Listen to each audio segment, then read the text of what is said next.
Olá amigos do nosso canal, estamos aqui para mais um vídeo e hoje a gente vai falar de uma prática muito desconhecida aqui no Ocidente, que é uma prática espiritual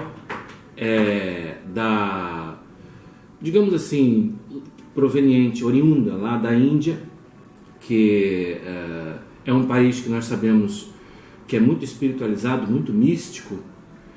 E lá na Índia isso está nos Shastras, né, nos Vedas, enfim, várias escrituras santas, né, vários textos sagrados, e é uma tradição de espiritualidade oriunda da Índia, dos mestres e dos gurus, né, lá desse país, né, com essa espiritualidade tão vibrante, né? Então, gente, e é uma coisa que não é muito conhecida por nós aqui no Ocidente. Trata-se de práticas espirituais que a gente poderia chamar como se fosse exorcismo, mais ou menos. Tá, gente? Então, o que acontece é o seguinte, é que lá na Índia, eles têm a plena consciência de que nem todas as enfermidades que nós vivenciamos são de origem física. Na medicina ocidental, todas as doenças são físicas. Meu gato acabou de subir na mesa, tá, gente? Preta, sai daí, Preta. Desculpa, gente. Então, meu gato subiu aí na mesa, eu acho que tirou um pouco o enquadramento. Então, gente, voltando aqui, então essa prática é muito pouco conhecida aqui no Ocidente e a gente vai ensinar para vocês. Como eu estava falando, na medicina ocidental, acredita-se que todas as doenças têm uma origem ou uma causa meramente física ou química. Então, todas as doenças são causadas por fatores de ordem química ou física. Ou seja, o ser humano é uma máquina, né? Uma máquina biológica que está com algum defeito ali, então é só você utilizar alguma substância química e a gente sabe que isso não funciona. Os hindus, eles têm uma criteriologia, né? Os Vedas, os textos sagrados da medicina ayurvédica mesmo. A medicina ayurvédica, que é a medicina tradicional lá da Índia, ela prevê que muitas doenças são causadas pela entidade espiritual. E elas são diferentes e têm uma característica muito peculiar em relação a isso, quando elas são doenças espirituais. A orientação que os mestres indianos dão em relação a isso é que só através da clarividência, através do terceiro olho, através da visão espiritual, ou seja, uma pessoa muito santa que tem, né, expandiu a sua consciência, é capaz de saber diferenciar quando uma doença é meramente física ou quando uma doença é de ordem espiritual. Claro que nem todas as doenças têm alguma causa espiritual. Realmente existem doenças que são físicas. Isso a própria medicina ayurvédica fala. Então existem doenças que são causadas pelo fogo, outras que são causadas pela água, outras pelo elemento vento, enfim, né? E a gente está lidando, né, com aqueles quatro fatores, né? Parece aquela doutrina da medicina antiga, né? dos humores, a teoria dos humores, né? Vata, Pitta e Kapha, né? Então, cada uma dessas afecções tem uma característica. Geralmente as inflamações, né? E as doenças onde existe dor muito aguda, né, são causadas pelo elemento fogo, que eles chamam Pitta, né, que tem como centro o coração, e por aí vai. Mas a gente não vai entrar muito nessa parte, porque a gente vai entrar justamente na psicoterapia. Existe uma espécie de psicopatologia, uma espécie de psiquiatria,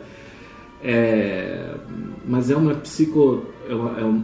psiquiatria metafísica, né, uma superior espiritual, né, que entende que as doenças, ao contrário do que se pensa, por exemplo, que a depressão é causada por fatores químicos, desequilíbrio químico do cérebro, né, e que todas as doenças têm uma causa física, ali eles têm a plena consciência de que existem doenças que têm uma origem espiritual, né, e que são causados por aquilo que na nossa tradição espiritual a gente chama de espíritos obsessores, né?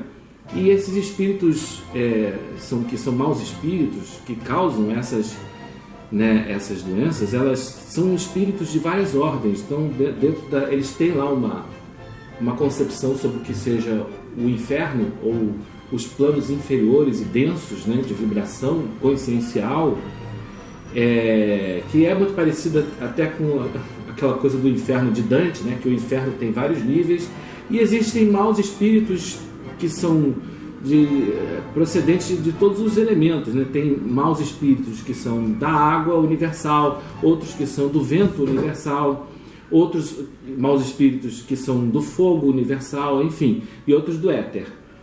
Então a gente tem aí os espíritos do elemento terra também, né? E cada um desses espíritos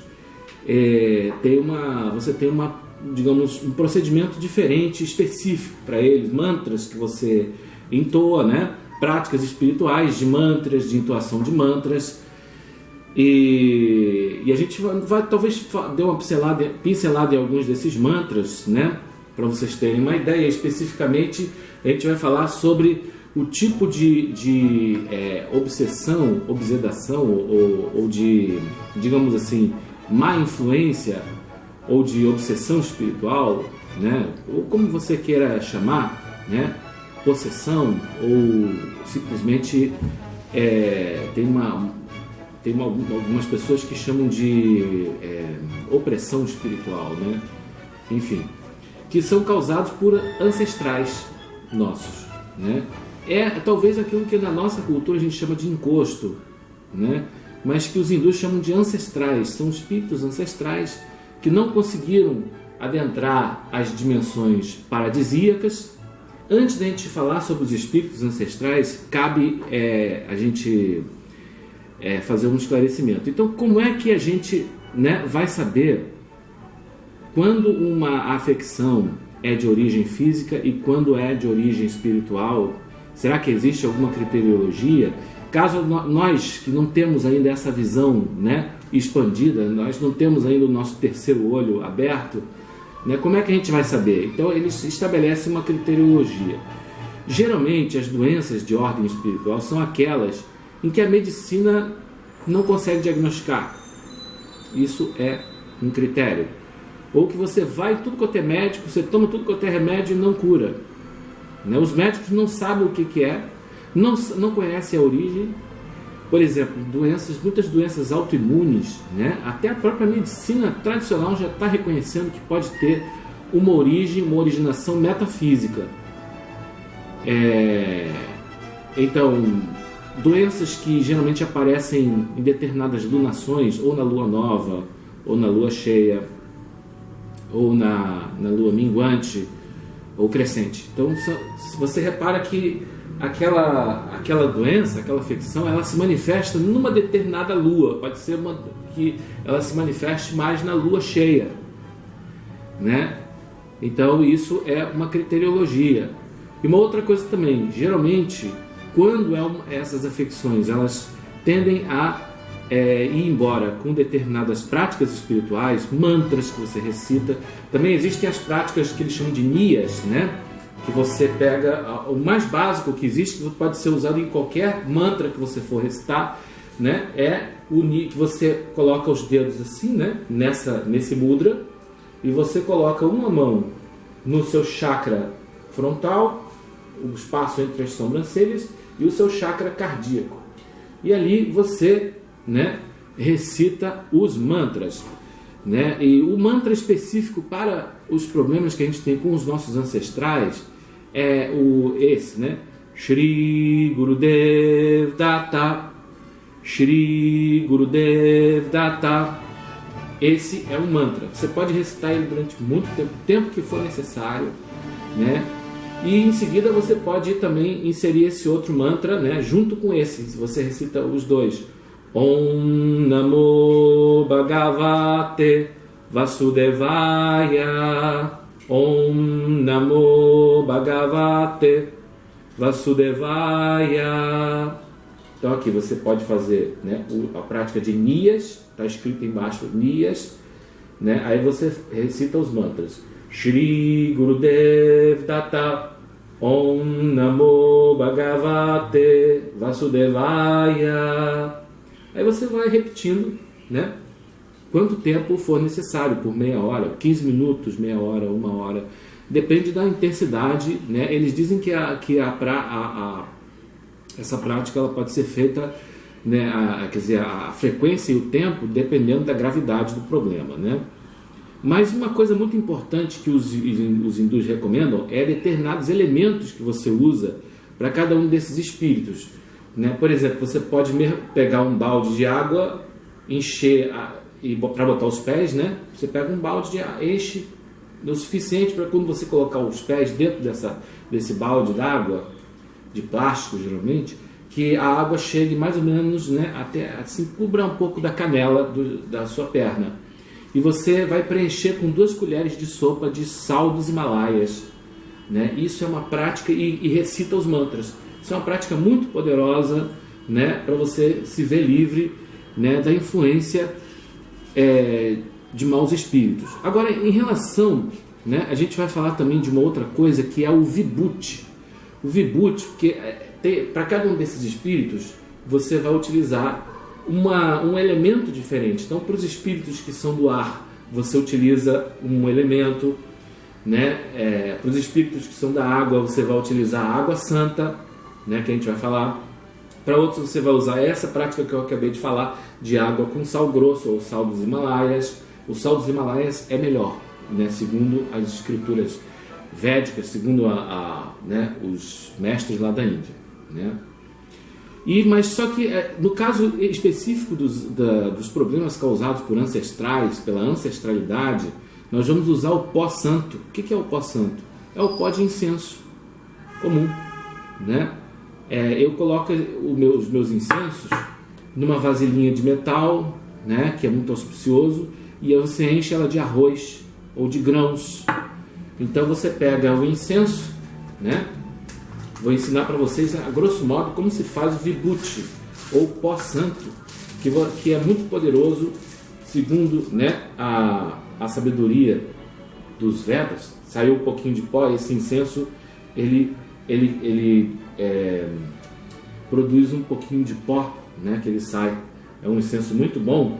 Você pode usar qualquer incenso, né, que esse aqui que eu gosto muito é o Sai Flora. Então, como é que você vai abençoar o incenso? Você vai fazer uma prece, né? E depois você vai segurar o incenso com as 2 mãos e vai magnetizar ele com pensamentos, né, recitando mantras. Você pode recitar o mantra que você quiser e você vai energizar esse incenso. Você vai colocar uma energia boa, ele vai procurar impregnar esse incenso, tá, gente? Eu vou ensinar depois, se der tempo, no final desse vídeo. Aí você crava o incenso aqui, né, e acende, né? Eu uso assim, sempre eu gosto de usar esse daqui, né, que é essa vasilhinha. Depois feito isso, depois que você acender o incenso, né, ele já estiver magnetizado, você vai sempre procurar nunca jogar fora as cinzas do seu incenso. Você vai coletar essas cinzas, como essas que eu estou coletando aqui agora, vai colocar dentro de um potinho. Os budistas, eles nunca jogam pó, a cinza de incenso fora. Todo incenso que você acende, né, você deve guardar num potinho, né? Se o potinho já chegar na boca, você deve, né, utilizar um potinho maior, viu? Então, muitos lamas, eles ensinam que o incenso que você oferece no seu altar para os Budas, ele é um incenso santo, viu? Então é a partir desse incenso oferecido a Deus, oferecido, né, de forma devocional, com fé, ele tem um grande poder, né? Então os lamas, eles ensinam que você nunca deve jogar, né, a cinza do incenso que você utilizou no lixo, nunca deve fazer isso, viu? E eu antigamente eu botava nessa garrafa aqui, né? Isso também tem um significado de acumulação de méritos, né? Então, gente, mas aí eu vou dar aqui algumas características para vocês, né? Eu não sei se talvez para falar dos outros espíritos a gente vai deixar isso para outros vídeos, né? Mas em relação especificamente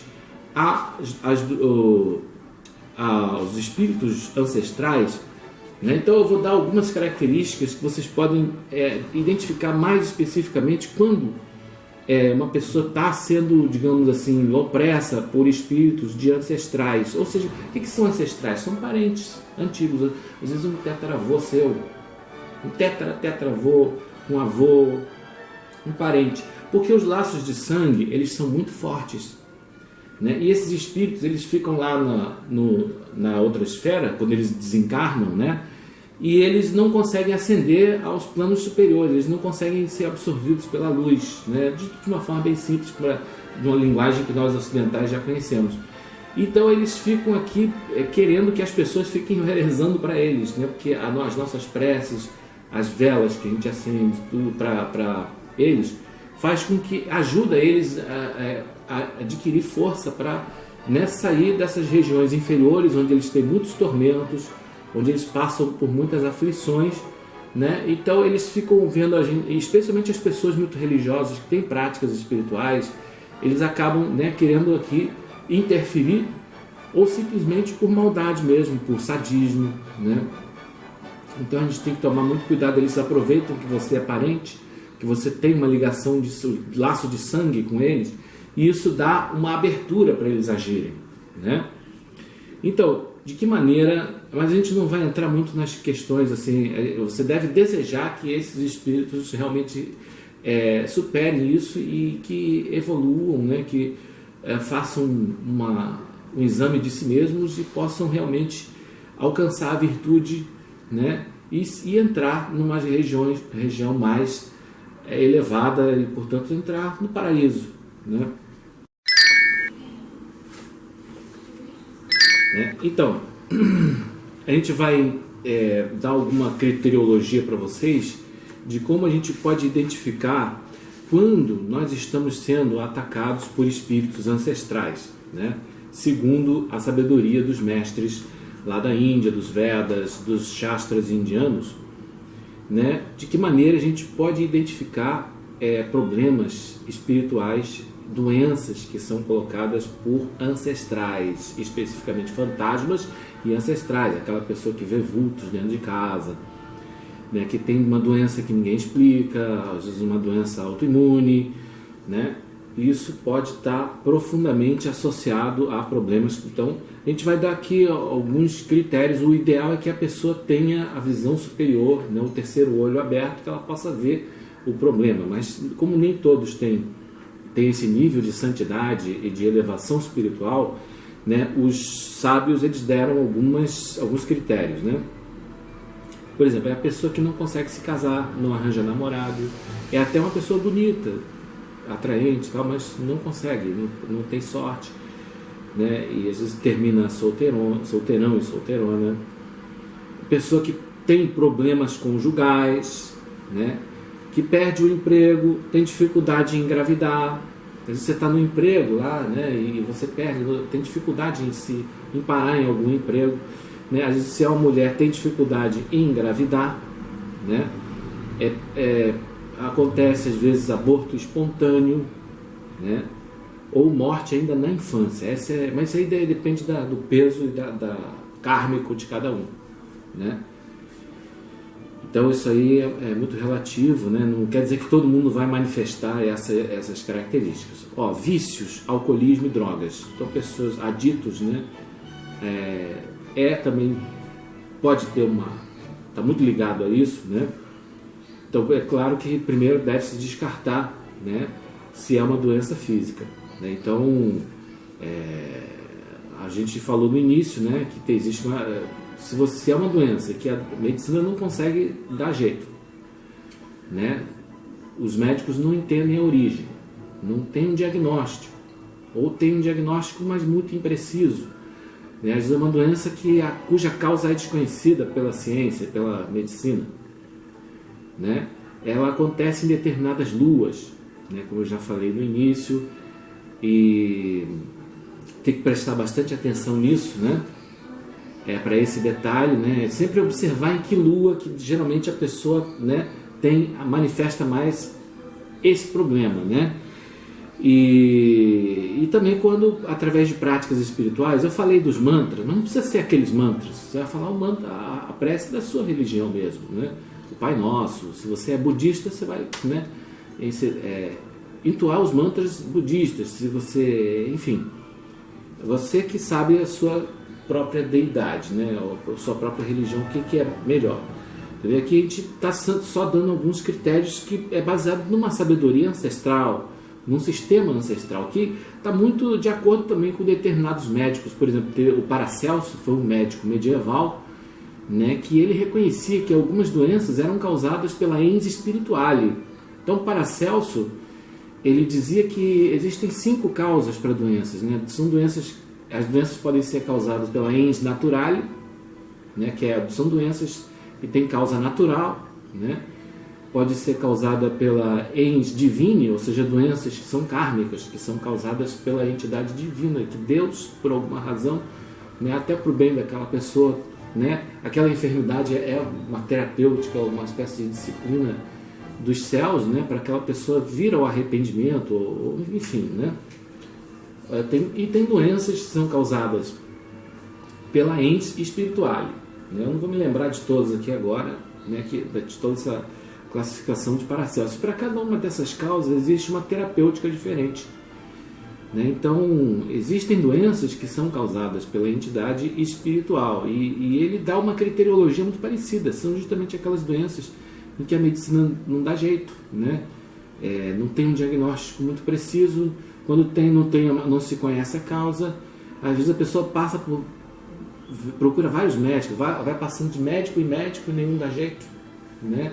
Toma remédio e não adianta, né? Então isso são características muito o próprio Paracelso, né, na época dele, 1400, século XV, já reconhecia isso, né? Um médico fantástico, né, Teofrastos Paracelso. Está escrito ali na lápide dele aqui, já Teofrastos Paracelso, Bombastos Paracelso, que efetuou curas com medicina maravilhosa, né? Ele era um iluminado, sem dúvida alguma, e os iluminados entendem muito bem isso que eu estou falando. Então essas são as características, basicamente, dos problemas causados pelos ancestrais. E onde é que entra o Vibhuti, né? Esse pó santo, né, que nós acabamos de ensinar para vocês como é que vocês fazem, né? Bom, algumas orientações, eu vou colocar, como eu já falei na descrição do vídeo, um link para um site onde vocês poderão ter mais orientações nesse sentido. Algumas partes desse site vocês podem acessar em língua portuguesa, vocês podem escolher o idioma, mas outras, a maioria está tudo em inglês, né, gente? Então isso é uma coisa muito nova que está sendo divulgada muito recentemente, né? Então, o Vibhuti, ele pode ser aplicado no local onde há o problema, no local da dor, por exemplo, né? No local da enfermidade, né, digamos assim. Então você pode aplicar a cinza do incenso santo no local. O mais comum é as pessoas serem atacadas por fantasmas e ancestrais da primeira região do inferno, né? Como eu falei antes, né, o inferno, essa primeira região do inferno é chamada Patal. É parecido com aquele inferno de Dante, que tem vários níveis, né? Quem já leu a Divina Comédia de Dante, então a concepção hindu é mais ou menos parecida, mas isso não é uma coisa do espaço, não é uma coisa espacial, né?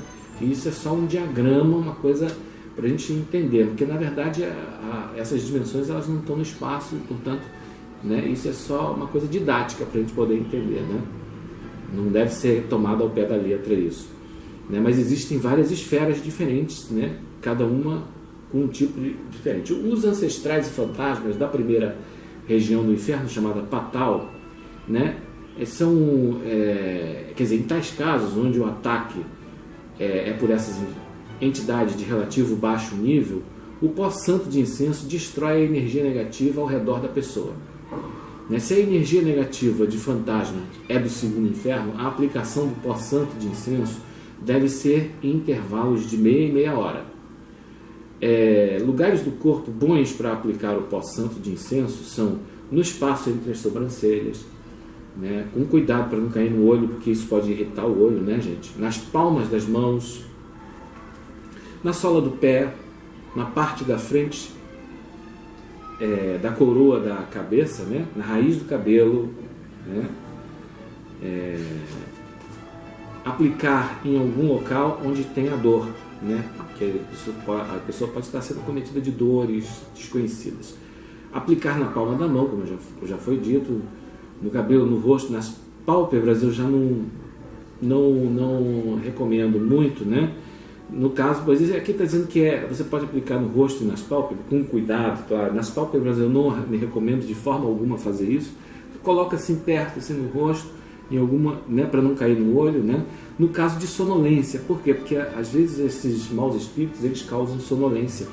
A pessoa está sendo, ela sente sono e não entende por quê, né? Pode ser um sinal de que da presença de fantasmas e ancestrais, né? A pessoa pode ser aplicado e pode ser cheirado também, né? Com cuidado também para não irritar, porque é pó, né?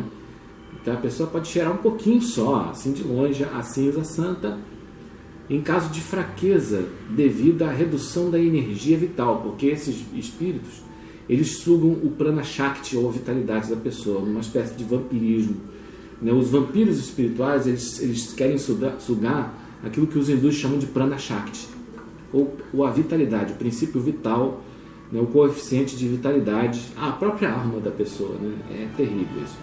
Então a pessoa sente fadigas e cansaços e fraqueza, redução de energia vital, né? Perda de vitalidade, né?